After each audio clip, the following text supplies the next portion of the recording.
عمر فاروق رضی اللہ تعالیٰ عنہ کا مبارک زمانہ ہے. حضرت عمر نے فوج بھیجی ایران کے حکمران کے ساتھ جہاد کرنے. ایران کے بادشاہ نے 2 عیسائی جاسوس بھیجے. کہنے لگا ذرا پتہ تو کرو مسلمانوں کا راز کا طریقہ کیا ہے, میں صف بندی کراتا ہوں. وہ ساری رات صف بندی کراتا رہا. 2 جاسوس آئے مسلمانوں کی معلومات کرنے. معلومات کر کے جب واپس گئے تو حضرت عمر فاروق رضی اللہ تعالیٰ عنہ کے سپاہیوں کو دیکھا, غور سے پلٹے. تو بادشاہ کہنے لگا کیا حال دیکھ کے آئے ہو؟ کہنے لگا سارے مسلح پہ بیٹھے ہوئے ہیں, جتنے گھنٹے ہم وہاں رہے ہیں مجاہدین مسلح پہ رہے ہیں, یوں لگتا ہے جیسے ان کا دنیا داری سے کوئی تعلق. اور کہنے لگے بادشاہ کوئی ایسی طاقت ہے جس کو وہ بلا رہے تھے, کوئی ایسی قوت ہے جس کو وہ پکار رہے تھے. ہمیں بھی وہاں کھڑے ہو کے محسوس ہوتا تھا کہ ہاں کوئی ہے جو آ جائے گا ان کی مدد کے لیے, کوئی ہے جو پہنچے گا ان کی مدد کرے گا.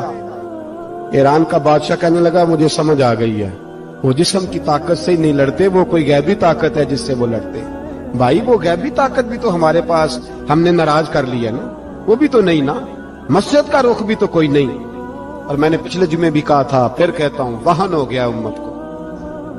نبی پاک نے فرمایا امت کو وہ کیا ہے, دنیا سے محبت ہو گئی ہے, موت سے کراہت ہو گئی, وہن ہے.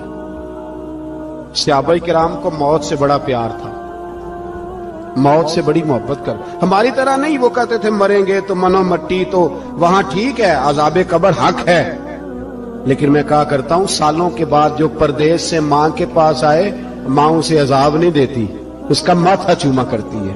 اور بھائی جو رب کریم کی بارگاہ میں جائے گا تیرا کیا خیال ہے, گل سڑ جائے گا؟ مدینے والے حبیب نے فرمایا قبر المومن روضۃ من ریاض الجنہ. فرمایا میرا مومن جب قبر میں جاتا ہے تو اللہ جنت کے سارے دروازے کھول دیتا ہے, وہ تو اللہ کی رحمت میں پہنچتا ہے. کون کہتا ہے مومن مر گئے, وہ تو قید سے چھوٹے اپنے گھر گئے. کون کہتا ہے قبر میں عذاب ہے تو صرف عذاب ہی ہے, ہاں مجرم کو سزا ملے گی, لیکن مومن ہمیشہ جہنم میں, وہ بالآخر جنت میں جائے گا, بالآخر جنت میں جائے گا. اور کسی درویش نے بات کی, وہ کر کے چلے گئے, بر کمال ہی کر گئے. کہنے لگے دوزخ میں میں تو کیا, میرا سایہ نہ جائے گا, کیونکہ رسول پاک سے دیکھا نہ جائے گا. نبی پاک سید عالم علیہ السلام کے غلام تو دیکھو نا, ساری زندگی عمر فاروق بخاری پڑھو تو صحیح, ساری زندگی عمر ہر نماز کے بعد کہتے تھے اللہم ارزقنا شہادت فی سبیلک, اللہ بسترے پہ موت نہ دینا, موت مجھے شہادت کی دینا. حضرت سیدنا مولا علی شیر خدا کرم اللہ تعالیٰ وجہ الکریم ساری زندگی کہتے رہے اللہ علی نے میدان میں عمر گزاری ہے, اسے شہادت کی موت عطا فرما. او بھائی یہ تو شہادتیں مانگنے والے. حضرت امام حسین میدان کربلا میں کھڑے تھے, شمر کہنے لگا حسین تیری چاروں جانب موت ہے. تو آپ فرمانے لگے تجھے ابھی ہمارا پتہ ہی نہیں, موت سے تو ہمارا پیار چلتا ہے. اور فرمایا یہ شہادت تو ہمارا پیچھا کرتی ہے, پہنچ جاتی ہے جہاں ہم ہوتے ہیں. موت سے ڈر آ رہا ہے, مسلمان کا مرنے کو دل نہیں کرتا, ورنہ وہ اتنی بڑی کوٹھی میں کون رہے گا. مرنے کو دل اس لیے نہیں کرتا کہ وہ جو 6 کروڑ 10 کروڑ ڈالر لوٹ کے رکھے, مر گئے تو کھائے گا کون. وہ فقیر فاقہ مست تھے, ان کا گھر ہی کوئی نہیں تھا, ان کے بینک بیلنس ہی کوئی نہیں تھے. وہ کہتے تھے گھر ہمارا ہے وہ جو ہمارے رب نے تیار کیا ہوا ہے, ہمارا بینک بیلنس ہے وہ جو ہمیں جنت میں جا کے ملے گا.